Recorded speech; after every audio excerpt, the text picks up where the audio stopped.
හිරිපොද වැස්සට ආදරය කරන ඔයාලව ගොඩාක් ආදරෙන් පිළිගැනීමට කැමැත්තක් තිබෙනවා. ඉතින් මම අද කතා කරන්න සූදානම් වෙන්නේ මෙන්න මේ වගේ කාරණාවක් සම්බන්ධව.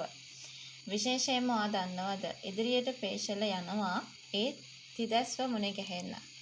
ඉතින් ඔයා දන්නවනේ මුහුදු වෙරළේදී මුණ ගැහිලා කතා කරලා මේ සියලු දේවල් වලින් පස්සේ අනිවාර්යෙන්ම හොඳ ඇඳුම්කමක් මේ වෙලාවේ තියාගෙන ඉන්නවා කියන කතාව අපි හැමෝම මතක් කරන්නටම සූදානම් වෙලා ඉන්න දෙයක් විදියට තමයි අද අපිට මේ වෙලාවේ කතා කරන්නටත් ඉඩක් තියාගෙන ඉන්න වෙන්නේ කියන කතාව ගැන තමයි මම මේ වෙලාවේදී ඔයත් එක්ක කතා කරන්නට සූදානමක් තියාගෙන ඉන්නත් ඕනේ කියන ඒ කතාව ගැන අපිට අනිවාර්යෙන්ම මතක් කරන්නට හැකියාවක් ලැබෙනවා කියලායි මම මතක් කරන්න ඕනේ.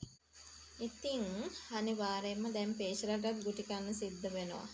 ඒ පේශලට ගුටි කන්න වෙන්නේ ඔයා දන්නවනේ මේ ආත්මිත් එක්ක ඉන්නව එහෙම නැත්නම් ආත්මී ළඟ තියාගෙන ඉන්නවා කියන එක කියන්න කටයුතු කරලා තිබුණ නැති නිසායි කියන එක ගැන.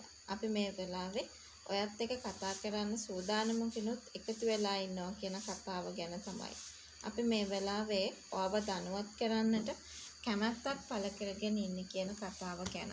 අද අපිට මේ වෙලාවේ කතා කරන්න අවස්ථාවකුත් ලොකුවටම තියාගන්න වෙනවා කියන ඒ කතාව ගැන තමයි. මම ඔයාව මේ වෙලාවේ දැනුවත් කරමින් කතා කරන්නට සූදානමකිනුත් එකතු වෙලා ඉන්නේ කියන ඒ කතාව ගැන තමයි අද අපි මතක් කරන්න සූදානම් වෙන්නේ.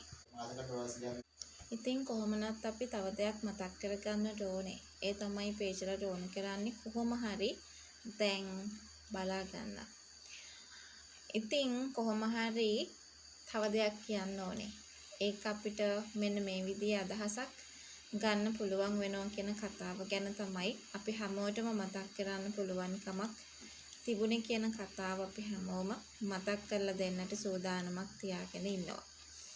මම මෙහෙම දෙයක් ඔයාලට මතක් කරනවා. මේක තමයි විශේෂම කාරණාව විදියට මට ඔයත් එක්ක මේ වෙලාවේ කතා කරගන්නට අවස්ථාවකුත් තියාගන්න වෙන්නේ කියන කතාව ගැන මම අනිවාර්යෙන් ඔයාලට මතක් කරන්න ලාස්ති වෙලා ඉන්නවා කියන කතාව ගැන මතක් කළ යුතුමයි.